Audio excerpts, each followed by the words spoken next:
On the bell work today, I asked you what made a good measurement. What would make a measurement good? What would make a measurement good? It's accurate. Accurate means it's right, right? That what you wrote down is what it really is. Is that important? Okay. But there's something else that's important too. That you could do it again. That if you or somebody else measured it the second time, they'd get the same answer you did. Well, actually, if you say it's accurate, that means you're agreeing with somebody else already because they must have told you what the right answer was, right? So, and accurate is one of two words that scientists use to describe how good those measurements are. They use two different words. And the problem is that other people use those words and they mean about the same thing, but they're not as narrow. Scientists are very specific about what it means to be accurate. Okay? Because the second word people use interchangeably with accurate, but it's not interchangeable.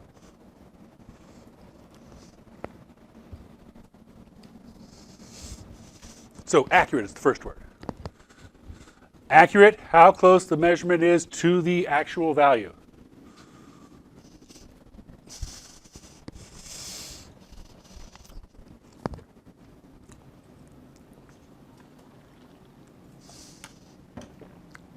That's about what you thought accurate was, right?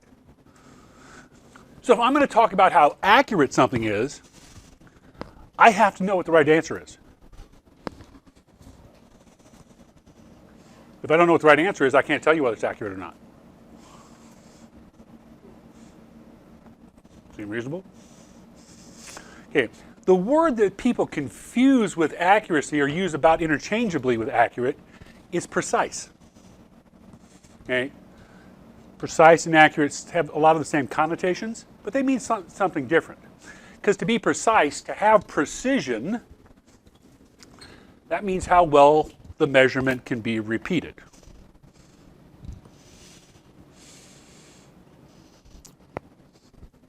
Said it took two things to make a good measurement. You get the right answer, and you can get it every time. If you get the right answer and you can't get it the next time, there's a problem.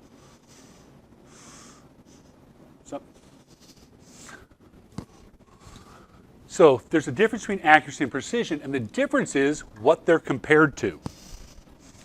Accuracy is compared to the right answer. Precision is compared to the other answers. So you do it several times and see if your answers are close together. You do it and somebody else does, and somebody else does, and see how close together those answers are. So precision is about repeatable compared to the other answers. Accurate is about, did you get the answer right? Okay. If I have multiple measurements, so I'm trying to figure out about precision, when I go to talking about accuracy, I don't want to talk about how accurate each shot is or each number is. I want to talk about how accurate the average is. So if I got several measurements, before I talk about being accurate, I average them. Because if there's something going wrong, sometimes it's high, sometimes it's low, the answer's probably in the middle.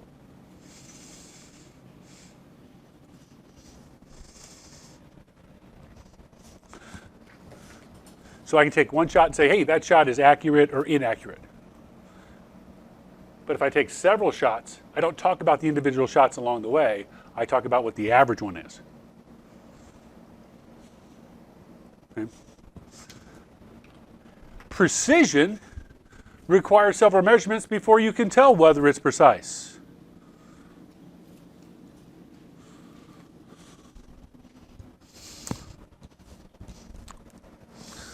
You lay down a ruler and measure something and say, oh, it's 12.3 centimeters.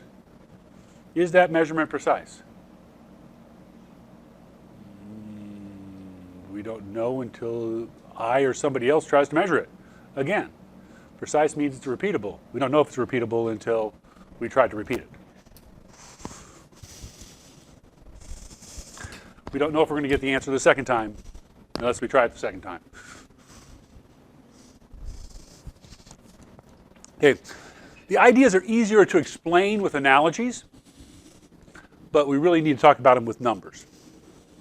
Okay, so textbook uses darts as an analogy.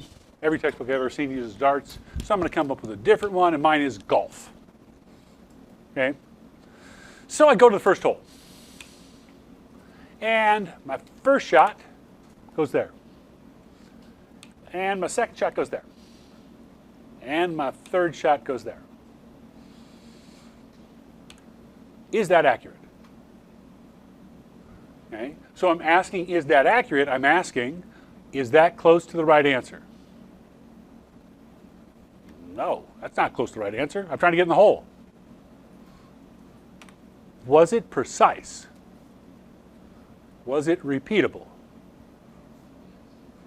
Those three are really close together, right? Whatever, and what happened here, it is precise. So what happened here is whatever I did wrong, I did it wrong every single time. I did the same thing wrong every time. That's why I ended up in the same place every time. Okay, so it's not accurate because it's not close to the hole, but it is precise because they're close together. Okay, second hole. First shot. Second shot. Third shot. Was that accurate? Okay, more accurate than you think. Because remember, if I take several shots, I want to talk about the average. Where is the average shot? Well, the average shot is right there, right in the middle. So the average is better than any individual shot. So it is accurate, more accurate than you thought, because if I got 3 shots, I want to talk about where the middle is. I want to take the average. Was it precise? Yes. This is what we want in our lab data. We want to be accurate and we want to be precise. We want to get the right answer and we want to be able to get it again. Those are good measurements. Okay, third hole. First shot. Second shot. Third shot. Was it precise? No, they're all over the place. Was it accurate?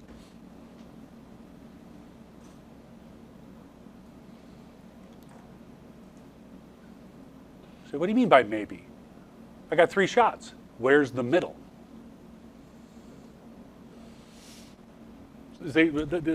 Where's the middle? The middle is going to be about here. Isn't that about the center of all those dots? That's pretty close, isn't it? Now, if you got that average, well, okay, because I'm the kind of guy who would say this. Woo! On average, I got it close. Is this what you want in your measurements? No. If I don't have precision, would you call me a good golfer because on average my shot's on the green? No, I'm not a good golfer. And people are taking measurements.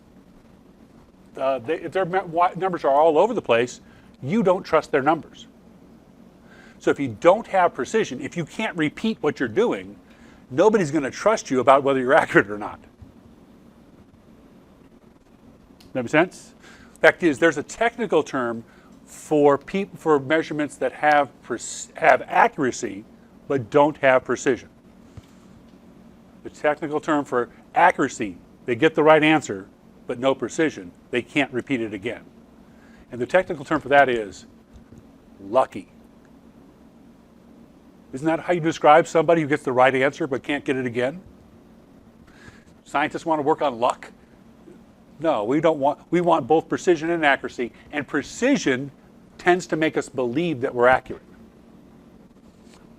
It's not a guarantee, but a lack of precision, we don't trust our answers because we don't want to count on luck. Okay, I go to the next hole.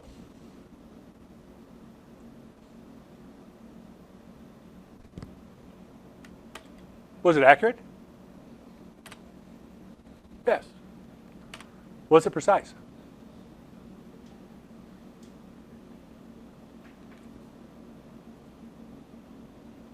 can't say. Why can't we say if that was precise? I only did it once. The question is, can I repeat that? Do you know if I can repeat it or not? No, so you can't even talk about the precision. You can't say it's got good precision or bad precision. The answer is, I don't know anything about the precision. I don't know if I can repeat it until I try to repeat it. Does that make sense? Okay, so those are the ideas of accuracy and precision. Okay, but we're not going to talk about golf very long. Okay, scientists are working with numbers and units, right? So, we're going to talk about accuracy and precision in terms of measurement. So, 3 students measure this room across. The first one measures it and says it's 10.2 meters across. The second one says it's 10.3 meters across. The third one says it's 10.4 meters across.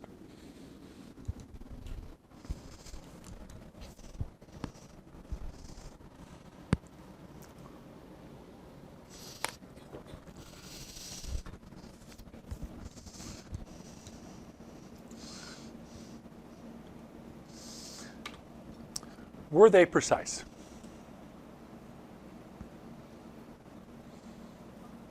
Were they able to repeat those measurements? Well, let's look about, they're not exactly the same number, but how far apart are they? Off by 0.1, right? And 0.1 out of 10 is less than, is about 1%. So my mistake here is less than 1%. That's pretty good, isn't it? To get a mistake less than 1%. So were they precise? Yeah, they were precise. Their numbers are pretty close together. Were they accurate?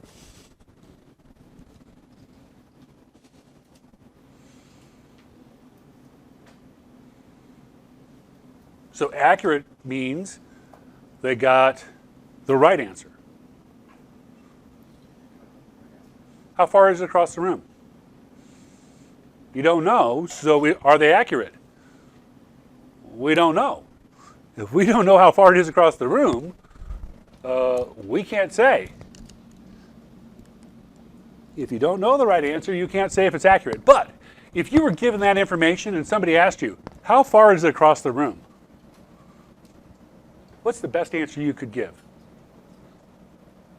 What's the best answer you could give if they asked you how far it was across the room?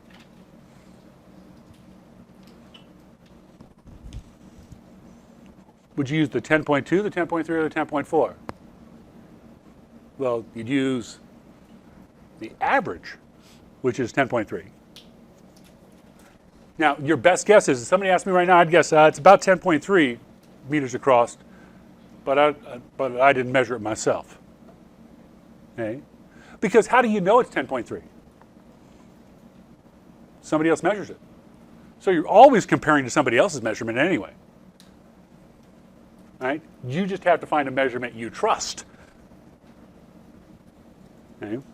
And students learning how to use meter sticks is probably not the most trustworthy people. Does that make sense? Okay. So, select all the answers that apply. So, I use a graduated cylinder. I forgot the word cylinder. How did I forget that? I use a graduated cylinder to measure the volume of liquid. To be sure, I measure 3 times. My 3 measurements are 15.6 milliliters, 15.5 milliliters, and 15.6 milliliters. I can say with confidence, can I say that I am accurate? Can I say that I'm precise? Can I say that I'm precise and accurate? Can I say that I'm imprecise, not precise, and inaccurate, not accurate? Can I say that I'm imprecise, or can I say that I'm inaccurate? Which one of those describes those measurements that you can say confidently?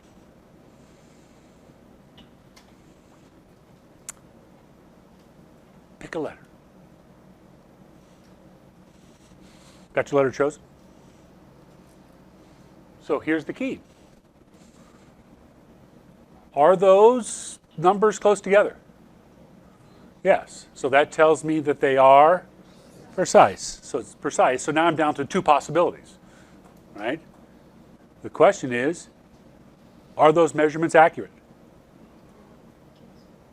It's not no, it's we don't know. Does that make sense? We don't know. So if I only do it once, I can't talk about precision. And if I don't know the answer, I can't talk about accuracy. But if I get precision, I tend to believe I'm accurate. But people can get precision and be inaccurate, like that first golfer, where they were all off to the side. When I first give students a ruler to work with, a simple ruler,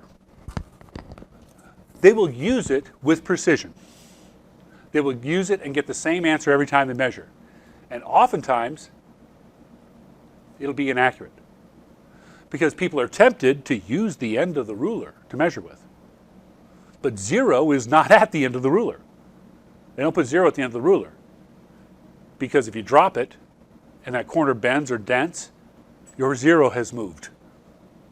So they don't put 0 at the end because damage happens.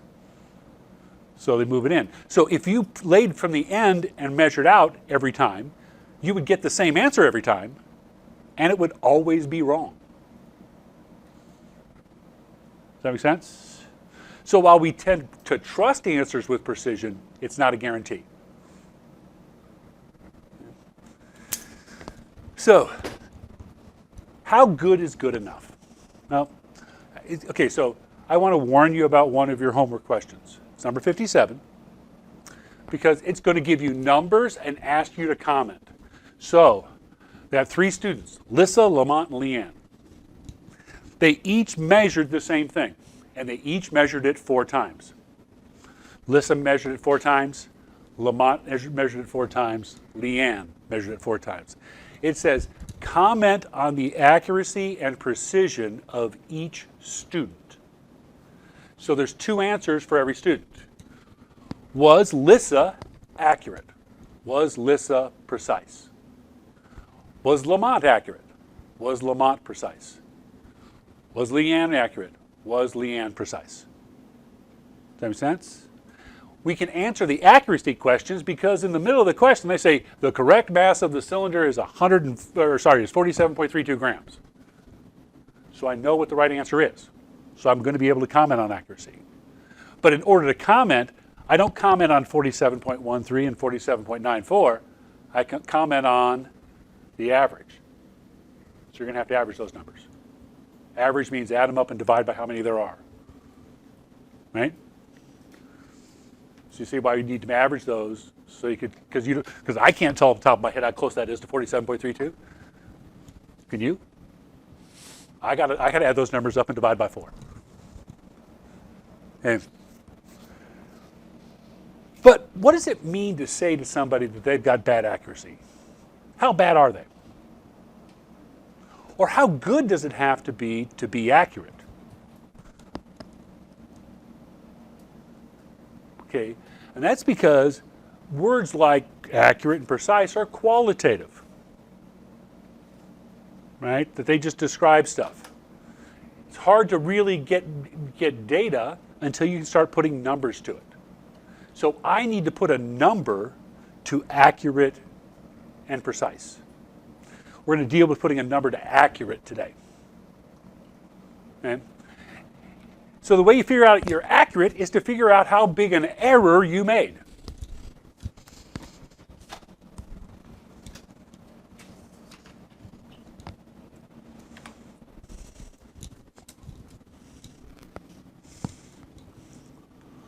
To figure out how big an error you made, you're going to have to know the right answer. That right answer is called the accepted value, taken from a reliable reference.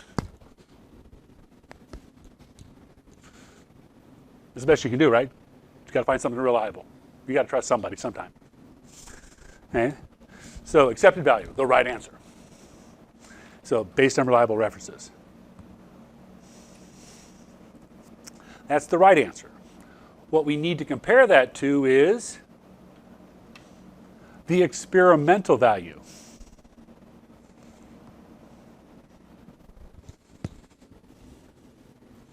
What you get when you measure it. What somebody else gets when they measure it.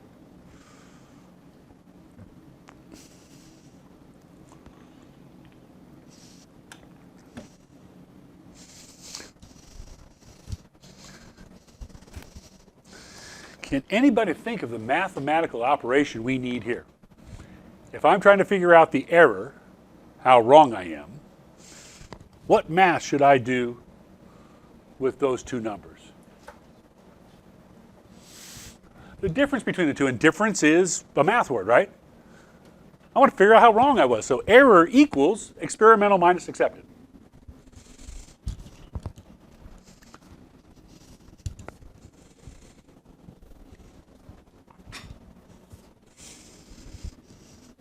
Order's important.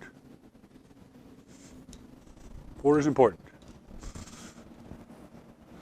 Because if your experimental value is bigger than your accepted, you will get a positive number.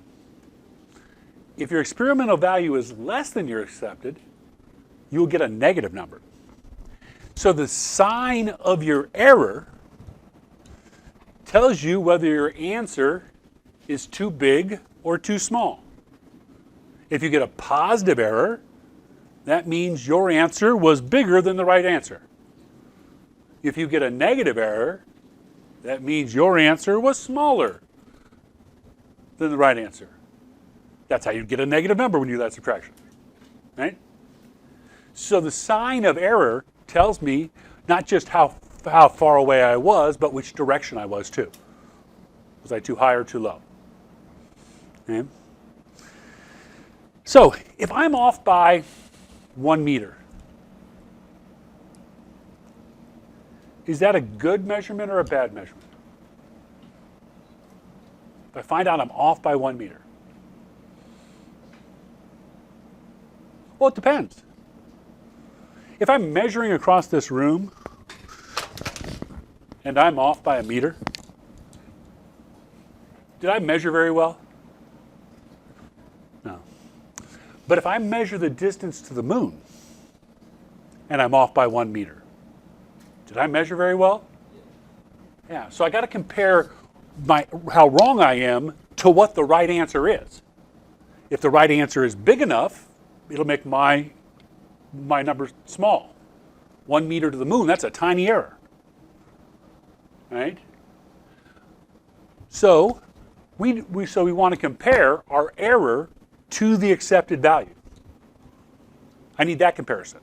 That's what's going to tell me whether it's good or bad. Not just the 1 meter doesn't tell me whether it's good or bad. I got to compare it to the original number, right? So that leads us to percent error.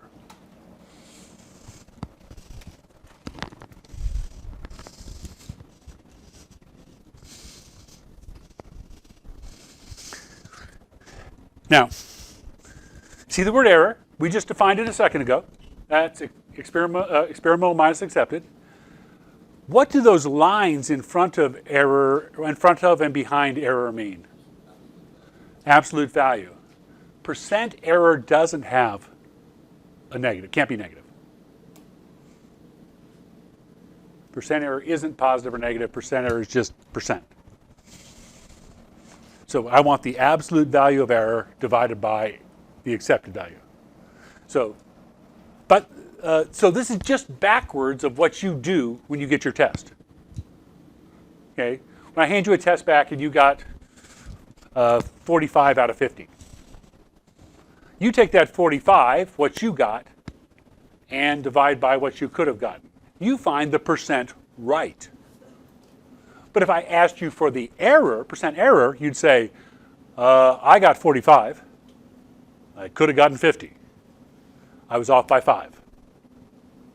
Negative 5. And then I take that negative 5 and I divide it by the absolute value by 50 and I get 10. So my error would be 10%. If I got 45 out of 50, I had a 10% error. Whereas you're used to talking about if I got 45 out of 50, I got 90% right. So it's just the other side of it. Okay. Make sense? Okay. So if I know that I weigh 150 kilograms, that's not true because that'd be over 300 pounds. It's been a while since I've been that heavy. But the balance says I weigh 165 kilograms. What is my percent error?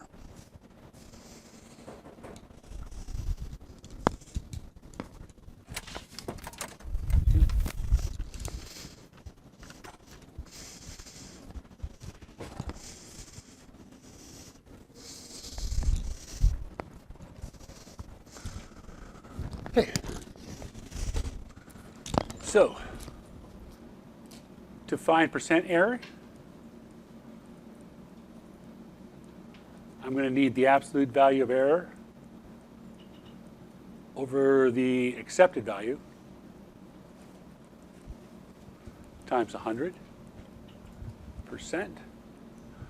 So the absolute value of error, which is experimental minus accepted. So which one is my experimental one? The 165 that I stepped on the balance, that's my experiment. Minus the accepted value, I know I weigh 150, all over the accepted value. And if you're going to use your calculator, important thing, after you subtract, push equals.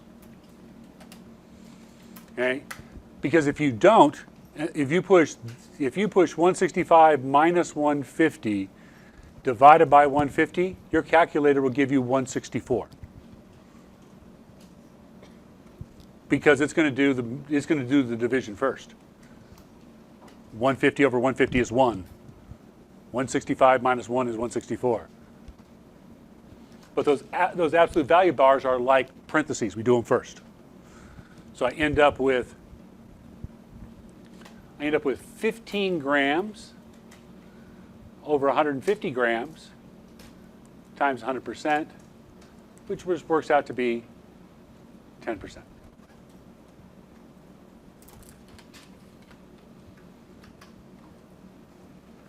You okay with that? Subtract, get 15 grams. Divide by the accepted value, which was the 150, times 100. Now, percentages are measurements, so they can have decimal points. This one just happened to end up on an even number. I mean, it's possible to have a percent error of 37.52, right? Percents are measurements. They can have decimal places. So you subtract to find out how wrong you are, divide by the right answer, times 100%. Hey. So, one last thing before we go. We've got one more conversion to learn, and I've left it off because it's completely different than all the other conversions. And that's temperature. Temperature is different than all the other conversions.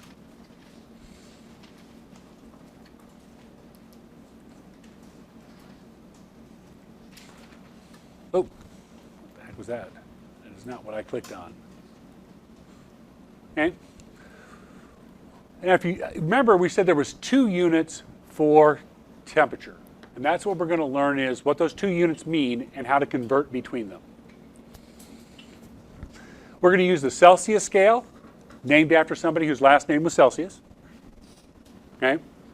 And when you make a thermometer, what you need to do is you need to pick 2 temperatures, 2 things you know that you want to define the temperatures of, and then draw lines in between them. So Celsius needed 2 temperatures. So the first one he picked was the freezing point of water. He said the temperature that water freezes at will be called 0 degrees Celsius.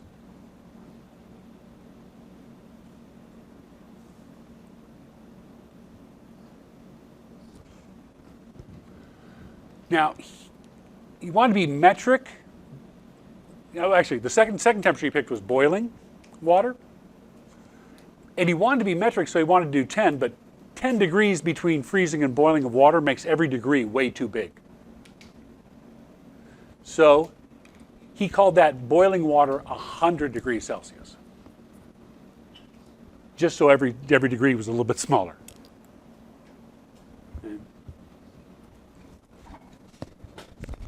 So he drew a line at 0, he drew a line at 100, and then he put 99 lines, evenly spaced lines in between.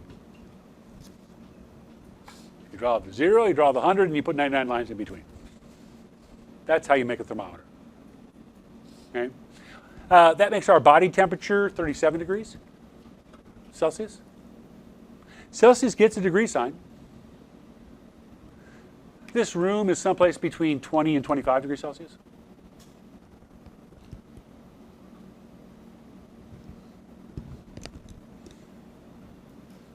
Anything negative is really cold because you're down below the freezing point of water.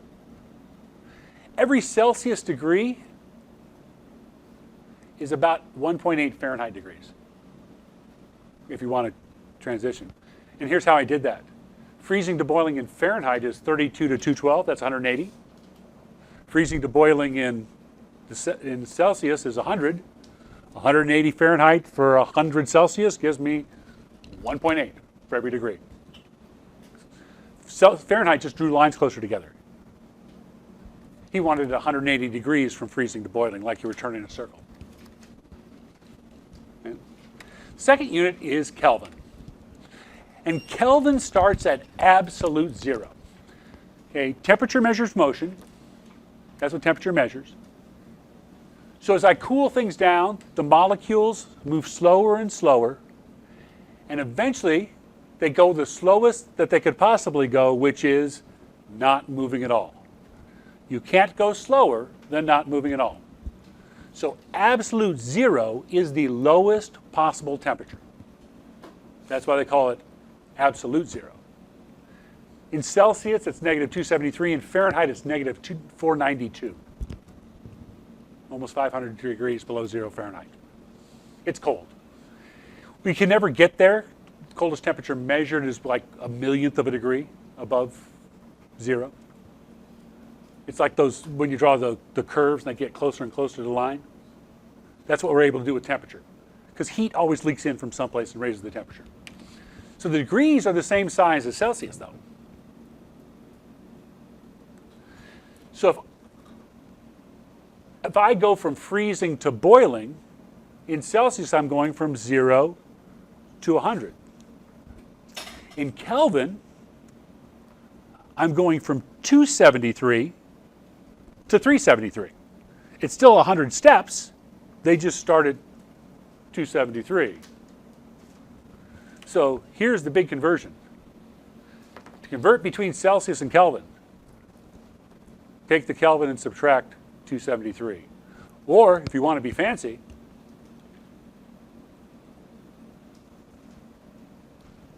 if I add 273 to the Celsius temperature, I get the Kelvin temperature.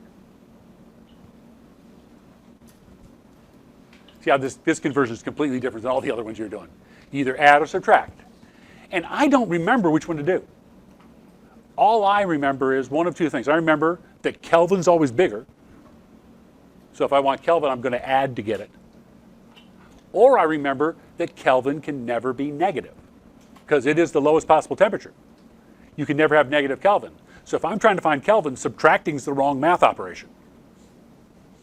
Because if I subtract, I could end up with a negative number. I want to add, not subtract. So the Kelvin's always bigger, so you add to get it, or Kelvin can't be negative, so you don't want to subtract to get Kelvin. Why doesn't Kelvin get a degree sign? Because what does a degree sign mean? The degree sign looks like a 0 because that's what it means. That means somebody picked where 0 was. Celsius picked the freezing point of water. Fahrenheit picked the lowest temperature you could get a ice salt water mixture. That's what he picked. Okay? Somebody had to pick 0. Kelvin didn't pick 0. There really is a 0. Nobody picked it. It's really out there. Lowest temperature, absolute 0. So if they didn't pick it, you don't put a degree sign because nobody picked 0. There really is a 0. So when you use it in temperatures, you're saying somebody picked where 0 was. When you're using it for angles, you get to lay down the protractor. You get to pick where 0's at. Right? It's either got to be one side or the other, but you get to pick where 0's at. So that's why the degree sign means somebody picked 0. That's why you see it in all those places. Every place you see it, that's what it means. Somebody picked for no good reason. They just picked. So Kelvin is always bigger. Kelvin can never be negative. So if I've got Kelvin and it's always bigger, to get to Celsius, I have to subtract. If I want Kelvin, I don't want to subtract. But subtracting could get me a negative number. And the number is always 273. a lot easier than all those conversion factors, right? So on tonight's homework, we're going to ask you to add, subtract 273 like this. What is 234 degrees Celsius in Kelvin? We know I'm going to take 273. The question is, do I add the 273 or do I subtract the 273? Kelvin's always bigger, so I add. 507 Kelvin. Pretty easy. Okay, that's the end of what we're covering this unit. So have a great one.